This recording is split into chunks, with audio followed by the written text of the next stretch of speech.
Ano ang inaantay mo? May mga bagay na gusto na nating mangyari sa ating buhay, pero parang ang tagal. The waiting game is not easy. You're growing tired, you're growing impatient, at matagal mo na rin pinagdadasal. And it seems like the Lord's not answering your prayers. Parang sinasabi mo, kailan ba darating, Lord? Pero you know what? Continue to be patient.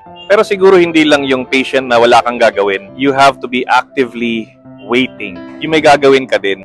Pwede mo explore ibang options, pwede kang mag-follow up, at pwede mo rin pagtibayin ang iyong pananampalataya. Huwag ka mawalan ng loob. Wait ka lang. Darating din yan sa tamang oras at sa oras na tinakda ng Diyos. Ika nga sa lumang kanta, in His time. Kaya God may have a perfect timing for you. You're waiting for a person, baka nandyan lang yan. Kailangan din i-mold yung sarili mo habang inaantay mo yung tao na yan. Kung business opportunity yan, baka kailangan mo lang to search more, to apply to more companies.